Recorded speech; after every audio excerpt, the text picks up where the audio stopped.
പറയുന്നത് മതം മാറ്റം. അപ്പോൾ ഈ മതം മാറ്റം കുറേ പേർക്ക് വന്നല്ലോ. അപ്പോൾ അന്നത്തെ സമൂഹത്തിൽ മതം മാറ്റം വന്നാൽ ആദ്യം നടക്കുന്ന കാര്യം എന്താണ്? പരമ്പരാഗത സമൂഹത്തിൽ നിന്ന് ഭ്രഷ്ട് കൽപ്പിക്കപ്പെടും.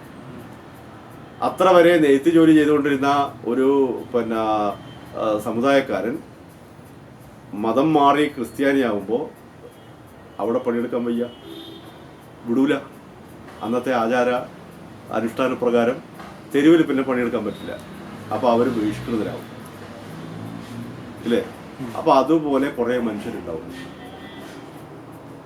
തീയ സമുദായത്തിൽ നിന്ന്, ശാലി സമുദായത്തിൽ നിന്ന്, അതുപോലെ നായർ സമുദായത്തിൽ നിന്ന്, വാണിയ സമുദായത്തിൽ നിന്ന് എല്ലാം തന്നെ മതം മാറ്റപ്പെടുന്ന ഈ വിദേശികളുടെ സ്വാധീനത്തിൽ മതം മാറ്റം സ്വീകരിക്കുന്ന ആളുകൾ അവരുടെ തൊഴിലിൽ നിന്ന് പറിച്ചെടുക്കപ്പെടുകയും ലൈവ്ലിഹുഡ് നഷ്ടപ്പെടുകയും ചെയ്തു.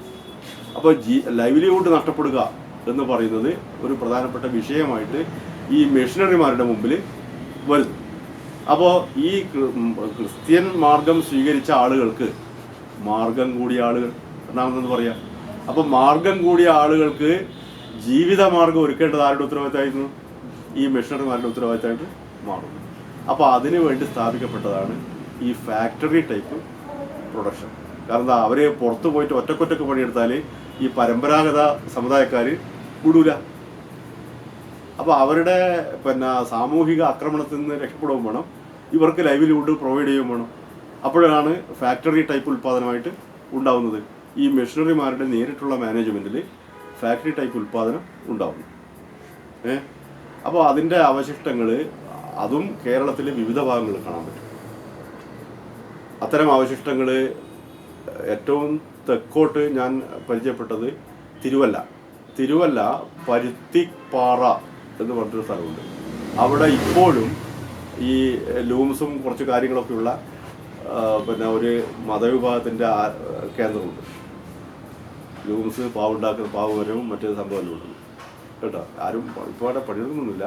നമ്മളിപ്പോൾ ഈ സ്കൂൾ യൂണിഫോം വന്നപ്പോൾ അവിടെ 20 പേർക്ക് പരിശീലനം കൊടുത്തിട്ട് അവിടെ റിവൈവ് ചെയ്തിട്ടുണ്ട് സ്കൂൾ യൂണിഫോം പദ്ധതിയിൽ.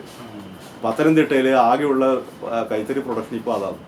പത്തനംതിട്ട ജില്ലയിൽ 20 പേരുടെ സ്കൂൾ യൂണിഫോമിൻ്റെ പരിപാടി, മനസ്സിലായല്ലോ. നമ്മൾ പരിശീലനം കൊടുത്തിട്ട് ഉണ്ടാക്കിയതാണ്. അപ്പോൾ ആ സമയത്താണ് ഞാൻ അവിടെ പോയത്. അപ്പോൾ അത് കോഴിക്കോട് കോമൺവെൽത്ത് ഉണ്ടായ പോലെ തന്നെ അങ്ങനെ പല ഭാഗത്തും ഉണ്ടായിട്ടുണ്ട്. ഒലവക്കോട് ഉണ്ടായിട്ടുണ്ട്, ഇവിടെ ഉണ്ടായിട്ടുണ്ട്. കണ്ണൂർ നമ്മുടെ ട്രേഡ് യൂണിയൻ ചരിത്രത്തിലൊക്കെ പറയുന്ന പഴയ ഉമയാൾ കമ്പനികളൊക്കെ ഉണ്ടല്ലോ, അതൊക്കെ ഈ വിദേശ മിഷണറി പാരമ്പര്യത്തിലുണ്ടായ ഫാക്ടറി കെട്ടിടങ്ങളാണ്. അപ്പോൾ ഇങ്ങനെ, അതായത് പ്രാചീന പാരമ്പര്യത്തിൽ, ബുദ്ധമത പാരമ്പര്യത്തിൽ ഇവിടെ വസ്ത്ര ഉൽപ്പാദനം തുടങ്ങി. അത് പിന്നീട് രാജാക്കന്മാരുടെ കാലമാകുമ്പോഴേക്കും അത് തെരുവുകൾ, വീവേഴ്സ് സ്ട്രീറ്റ് എന്ന രീതിയിലേക്ക് മാറുകയും, അപ്പോൾ വീവേഴ്സ് സ്ട്രീറ്റ് മാറി അതൊരു ധാര വേറെ, പിന്നെ നവോത്ഥാന പ്രസ്ഥാനത്തിൻ്റെ ഭാഗമായിട്ടുള്ള ധാര ഒന്ന് വേറെ, പിന്നെ ഈ മിഷണറിമാരുടെ പ്രവർത്തനത്തിൻ്റെ ഭാഗമായിട്ടുള്ള ധാര ഒന്ന് വേറെ.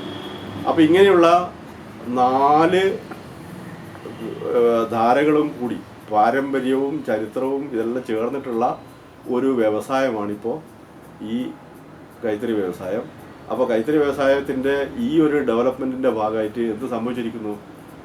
20-ാം നൂറ്റാണ്ടാകുമ്പോഴേക്ക് ഇതിൻ്റെ ഈ ജാതി അടിസ്ഥാനത്തിലുള്ള സംഗതി മാറുകയും ആധുനിക പൗരന്മാർ എന്ന നിലയിൽ ആധുനിക വ്യാവസായിക നിയമങ്ങളെ അടിസ്ഥാനപ്പെടുത്തിയുള്ള ഒരു തൊഴിൽ മേഖലയായിട്ട് ഇത് മാറുകയും ചെയ്തിട്ടുണ്ട് എന്നുള്ളതാണ് ഇതിൻ്റെ സംഭവം. ഇപ്പോൾ ഇവരെല്ലാം അനുഭവിക്കുന്ന വിഷമത്തിൻ്റെ കാരണം എന്താണ്? ഈ ആധുനിക വ്യവസായ നിയമങ്ങളാണ് ഇപ്പം ബാധകം. അപ്പോൾ അതുകൊണ്ടോ ഈ ആഗോളവൽക്കരണത്തിൻ്റെ ഫുൾ മത്സരം നേരിടുന്നു. അപ്പോൾ വില കൊണ്ട് ഒക്കൂല എന്ന് പറഞ്ഞിട്ട് എക്സ്പോർട്ട് കംപ്ലീറ്റ് ഏതാണ്ട് ഇല്ലാണ്ടായി, ഇല്ലേ? ഇപ്പോൾ ഉണ്ടാ നിങ്ങൾക്ക് എക്സ്പോർട്ട് കംപ്ലീറ്റ് ഏതാണ്ട് ഇല്ലാണ്ടായി. എന്നാൽ വില കൊണ്ട് മത്സരത്തിൽ പിടിച്ചെടുക്കാൻ കഴിയുന്നില്ല.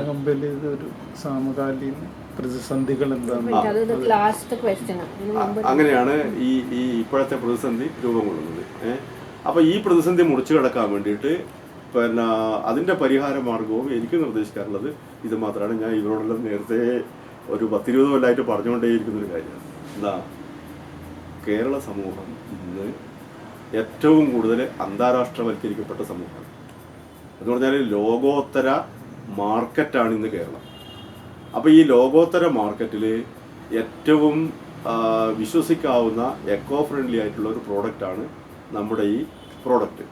അപ്പോൾ ഇതിൻ്റെ ഡിസൈനിങ്ങിൽ മാറ്റം വരുത്തി നമ്മൾ ആധുനിക കൺസ്യൂമർക്ക് മനസ്സിന് ഇഷ്ടപ്പെടുന്ന തരത്തിലുള്ള ഡിസൈനുകളാക്കിയിട്ട് മാറ്റിയാൽ, അത് അവരെ കൊണ്ട് സ്വീകരിപ്പിച്ചാൽ, നമ്മൾ